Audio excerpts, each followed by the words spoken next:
पल पहले उनके चेहरों पर मौजूद घबराहट और चिंता अब धीरे धीरे गर्व और आत्मविश्वास में बदल रही थी। लेकिन तभी उनके सामने मौजूद पर्पल कोहरा कांपने लगा, जैसे कोई प्राचीन दानवी शक्ति उसकी गहराइयों से बाहर निकल रही हो। कुछ ही सेकंड में उस कोहरे से चमकदार पर्पल रोशनी उभरी और वो धीरे धीरे एक इंसानी आकार लेने लगी। अब उनके सामने एक बूढ़ा दुबला पतला आदमी खड़ा था, लेकिन उसकी उपस्थिति ऐसी थी जैसे हवा भी उसके आगे झुककर बहने को मजबूर हो। उसके हाथ में एक अजीब सी पर्पल तलवार थी। तलवार पर गहरी दरारें थी, मानो वो टूटी हुई हो। लेकिन गौर से देखने पर वो दरारें नहीं बल्कि नसों जैसी थी, जो तलवार को उस बूढ़े की भुजाओं से जुड़ा दिखाती थी। विद्युत ने इसे देखते ही भौहें सिकोड़ ली। उसे समझ आ गया कि यह तलवार नहीं बल्कि उसके शरीर का हिस्सा है। वो बूढ़ा, जो अब तक सिर्फ एक छाया था, धीरे से मुस्कुराया और भारी आवाज में बोला, मुझे कोई शौक नहीं है तुम्हारी इस घटिया मुकाबला में शामिल होने का। यहाँ से दफा हो जाओ हेमराज, और लड़को मुझे सौंप दो, वरना। उसके शब्द पूरे भी नहीं हुए थे कि हेमराज ने तलवार की पकड़ कसते हुए उसे रोक दिया और उसके शब्द पूरे करते हुए बोले, वरना जो करना है कर लो, लेकिन इस लड़के को या लीग में शामिल किसी भी युवा प्रतिभागी को तुम हाथ भी नहीं लगा सकते। बोलो मत, ये लड़का इस समय चिकित्सा लीग का हिस्सा है। और रही बात उस पर्पल आत्मिक ऊर्जा की, तो वो कोई श्राप या रहस्य नहीं, वो एक प्राकृतिक शक्ति है जिसे मेघराज ने अपनी क्षमता के दम पर हासिल किया है। तो बेहतर होगा कि तुम इस बात को भूल जाओ। हेमराज की बात सुनते ही लीडर गोंडा की आंखों में दांत चमक उभर आई। पल भर में उसके शरीर से पर्पल ऊर्जा बाहर निकलने लगी, इतनी भारी कि उसके आसपास मौजूद नश्वर रैंक के योद्धाओं की सांस तक अटक गई। दबाव बढ़ता जा रहा था। कुछ योद्धाओं के घुटने तक कांपने लगे, लेकिन विद्युत बिल्कुल शांत खड़ा था। उसका चेहरा न क्रोध में था न डर में। उसने अपने आसपास खड़े नाज और बाकी घायलों के दर्द भरे चेहरों को देखा और बस एक हल्की सांस ली। अगले ही पल उसकी आत्मिक ऊर्जा बाहर फैल गई और उसने उन सभी को लीडर गोंडा के दबाव से ढक लिया। जैसे ही आसपास मौजूद लोगों ने हेमराज और गोंडा के शरीर से निकलती शक्तियों को देखा, भीड़ में खड़े हर चेहरे पर कांपता हुआ डर साफ दिखाई देने लगा। गोंडा ने धीरे से अपनी उंगली आगे बढ़ाई और अपने हाथ में जमा हुई गाढ़ी पर्पल शक्ति दिखाते हुए कुर्राया, बुजुर्ग हेमराज, क्या तुम्हें सच में लगता है कि तुम मुझे रोक पाओगे? मैं बहुत जल्द सुप्रीम रैंक हासिल करने वाला हूँ, और अगर तुम्हारी ये रखवाला टोली बार बार मेरे रास्ते में आएगी तो ये मत समझना कि चिकित्सा केंद्र का हिस्सा होने के कारण मेरा कबीला कुछ नहीं करेगा। एक बार मैं सुप्रीम बन गया तो मेरे कबीले की शक्ति बढ़ जाएगी कि तुम्हारी टोली के बुजुर्ग भी मेरा सामना नहीं कर पाएंगे। इसलिए हमारे बीच हुए सौदे को तोड़ने की कोशिश मत करो। मुझे सिर्फ मेघराज और उसके साथ आए इन युवा योद्धाओं की जरूरत है। उन्हें मेरे हवाले कर दो, बाकी सब जा सकते हैं।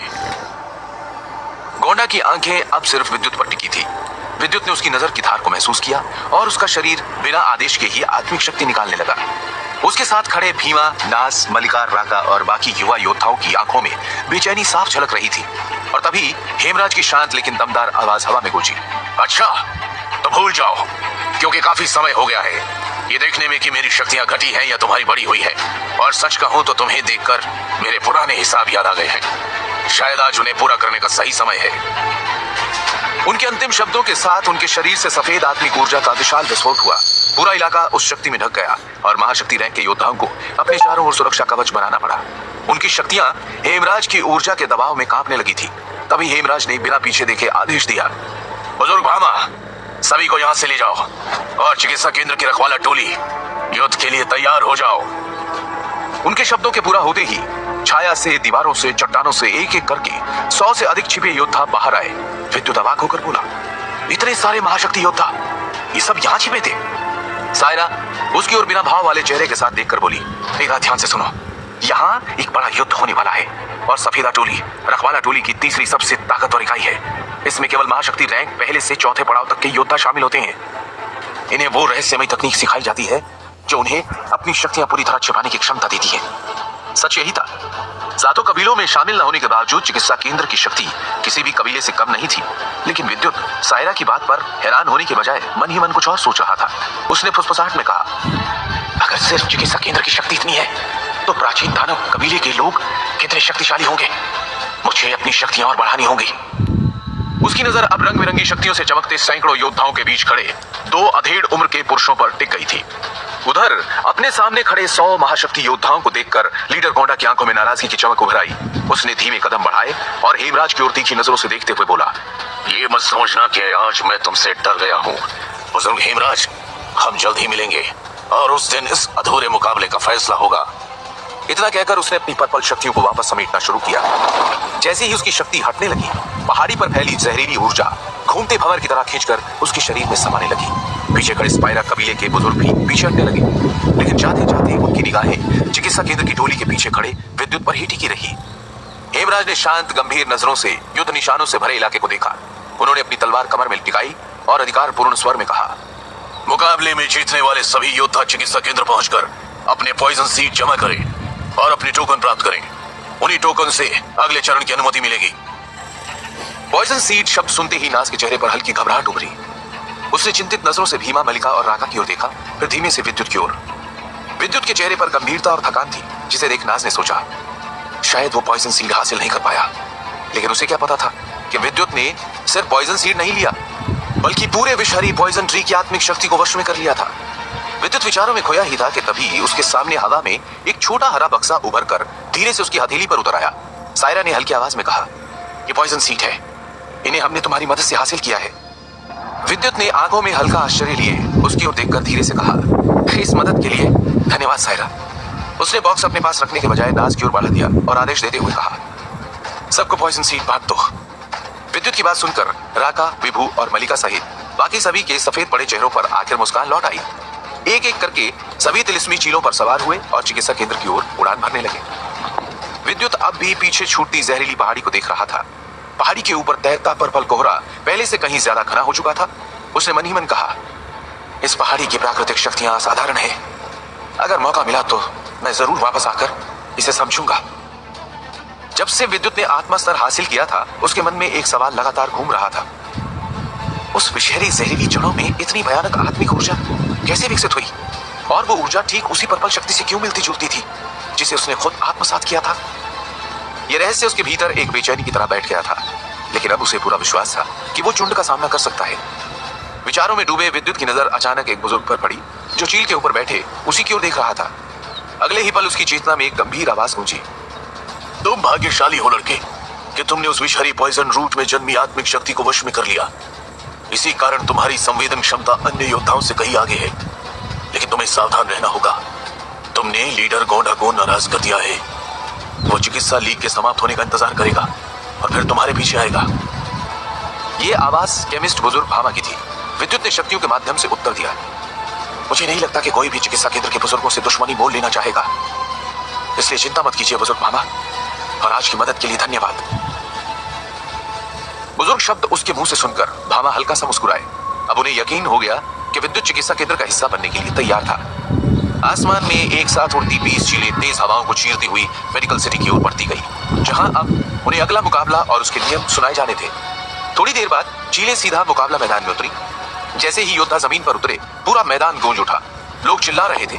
सभी की नजरें उन योद्धाओं पर थी जो चीलों की परछाइयों से उतरते हुए धीरे धीरे दृश्य में आ रहे थे। विद्युत ने चारों ओर नजर दौड़ाई। सबसे आगे खड़ा समूह 7 प्राचीन कबीलों की नई पीढ़ी का था। उनमें से एक सायरा पहले से ही घातक आत्मविश्वास के साथ सबकी निगाहें अपने ऊपर खींच रही थी। मैदान में इस समय 200 से अधिक योद्धा मौजूद थे। सभी अपने पॉइजन सीड जमा कर अपना रैंक नंबर मिलने का इंतजार कर रहे थे। दर्शकों की नजरें मंच पर जाकर टिक गई, जहां वरिष्ठ बुजुर्ग बैठे थे। उनमें सबसे आगे बिना हिले, बिना भाव बदले बुजुर्ग हेमराज बैठे थे। थोड़ी देर बाद वो धीरे से इप्सा की ओर देखकर बोले, अब मुकाबले का दूसरा भाग शुरू होगा। और पूरा मैदान एक बार फिर सन्नाटे में डूब गया। इप्सा अन्य बुजुर्गों की मौजूदगी में धीरे धीरे आगे आए और घोषणा की, मेडिकल सिटी के मुकाबले में बचे हुए योद्धाओं में पहले रैंक पर है प्राचीन दानव कबीले से चुंड। ये कहते समय उनके चेहरे पर हल्की नाराजगी साफ झलक रही थी, लेकिन उनकी बात का असर अलग ही था। मंच के सामने आगे बढ़ते ही चुंड के चेहरे पर गुरूर भरी मुस्कान खिल उठी। उसने एक नजर वहां मौजूद भीड़ पर डाली, पर भीड़ अजीब तरह से शांत थी। चुंड की नजर धीरे से भीड़ में खड़े विद्युत पर पड़ी, लेकिन विद्युत की आंखों में जो मुस्कुराहट थी वो चुंड के गुरूर को चिढ़ाने के लिए काफी थी। चुंड मुस्कुराया और मंच की ओर मुड़कर ऊंची आवाज में हंसकर बोला, मैंने पहले ही कहा था कि जहरीली घाटी में ऐसा कोई नहीं जो मेरा सामना कर सके। मंच पर मुस्कुराते चुंड को देखकर भीमा की मुट्ठियां कस गई। उसके भीतर गुस्सा उठ रहा था। उसने विद्युत की ओर देखा, और उससे भी ज्यादा हैरानी की बात यह थी कि विद्युत अभी भी मुस्कुरा रहा था। भीमा खुद को रोक नहीं पाया और उससे पूछ बैठा, तुम इतने शांत कैसे हो सकते हो? विद्युत ने हल्की सांस ली और शांत भाव से बोला, भीमा, परेशान होने की जरूरत नहीं, ये सिर्फ मुकाबले का एक पड़ाव है। अपनी शक्तियों को बचाकर रखो। अगला दौर आसान नहीं होगा और इस बार हम में से कोई भी एक दूसरे की मदद नहीं कर सकेगा। मलिका, जो अब तक चुप थी, गुस्से से दांत भींचते हुए मंच की ओर देखते हुए बोली, ये अश्वा, इसने जरूर अपनी रैंक अपने भाई की मदद से हासिल की होगी। बस एक बार ये मेरे सामने आ जाए, इसके बाद इसे याद भी नहीं रहेगा कि जीत कैसी लगती है। लेकिन उसी क्षण तीसरे स्थान पर खड़े योद्धा का नाम सुनते ही विद्युत की पुतलियां अचानक फैल गई। तीसरे रैंक का योद्धा मंच पर आया। उसे देखते ही विद्युत की आंखों में नाराजगी भड़क उठी। वो योद्धा कोई और नहीं बल्कि देवांतक था। वही देवांतक जिसने शुरुआत में विद्युत और उसके साथियों के साथ टीम बनाई थी। विद्युत ने हैरानी में सोचा, क्या इसने खुद के दम पर अकेले पॉइजन सीड हासिल किया है? उधर मंच पर खड़ा देवांतक पूरी भीड़ में सिर्फ नाज को देख रहा था। उसके होठों पर एक शिकार करने वाली मुस्कान उभरी और वो फुसफुसाया, यार, ये लड़की वाकई बहुत खूबसूरत है। वो लगातार नाज को घूर रहा था, लेकिन तभी उसकी नजर अचानक विद्युत से टकराई। विद्युत को देखकर देवांतक बुदबुदाया, लेकिन इस लड़के ने तो मेरा पूरा प्लान बर्बाद कर दिया। अगर पितृदेव की समाधि में इसका सामना हुआ तो इसे ऐसा सबक सिखाऊंगा जो ये जिंदगी भर नहीं भूल पाएगा। उसी पल उसे समझ आया कि नाज सब कुछ सुन चुकी थी। ये एहसास करते ही देवांतक ने तुरंत अपना चेहरा मोड़ लिया। तभी उसके कानों में एक धीमी चेतावनी भरी आवाज पहुंची, उस लड़की से दूर रहना, वरना पितृदेव की समाधि में ऐसे बहुतों की कब्रें बन चुकी है। यह आवाज किसी साधारण व्यक्ति की नहीं, अश्वा की थी। अपने बगल में खड़े अश्वा की बात सुनकर देवांतक ने धीरे धीरे अपना सिर उसकी ओर मोड़ा और धमकाते हुए कहा, अपना मुंह बंद रखो लड़के, वरना तुम्हारा भाई और तुम दोनों मिलकर भी मेरा कुछ नहीं बिगाड़ पाओगे। इतना कहकर वो हंसा। अगले ही पल उसका शरीर काली परछाई में बदल गया और तेज रफ्तार में मंच से गायब हो गया। इधर देवांतक के शब्द सुनकर अश्वा तिलमिला उठा। वो कुछ कहने ही वाला था कि चुंड ने उसे रोका। चुंड की आंखें उस दिशा में टिकी थी जहां देवांतक गायब हुआ था। वो धीमे से बोला, उस भौनी की शक्तियां काफी अजीब हैं। जब मुकाबले में ये दोनों मेरे सामने आएंगे तब पहले मैं उसे और फिर उस मेघराज को खत्म कर दूंगा। तीसरी रैंक के बाद चौथी और पांचवी रैंक मायरा और नायरा को मिली। उनके बाद रैंक 6 से 12 तक प्राचीन दानव कबीले के अन्य युवा योद्धा मंच पर आए। लेकिन अब भी सबकी निगाहें एक ही नाम ढूंढ रही थी, सायरा, और वो मंच पर नहीं आई थी। तभी मैदान में बढ़ते शोर को रोकते हुए इप्सा आगे आए। उनकी भारी आवाज पूरे मैदान में गूंज उठी। मुकाबले का दूसरा भाग 2 दिन बाद शुरू होगा। आगे जाने का अवसर केवल उन 100 योद्धाओं को मिलेगा जो सूची में है। बाकी योद्धा पहले की तरह अपना टोकन काउंटर से प्राप्त कर सकते हैं। इसी के साथ मुकाबले का पहला चरण समाप्त होता है। ये कहते ही इप्सा धीरे धीरे मंच से उतरने लगे। उस क्षण विद्युत ने अपने साथियों नाज, सायरा और बाकी समूह की ओर देखा और शांति से बोला, चलो अपना टोकन ले लेते हैं, फिर आराम करेंगे। कहकर वो टोकन काउंटर की ओर बढ़ने लगा और चलते चलते उसके मन में एक विचार गूंजा, देवांतक की शक्तियां सच में असाधारण है।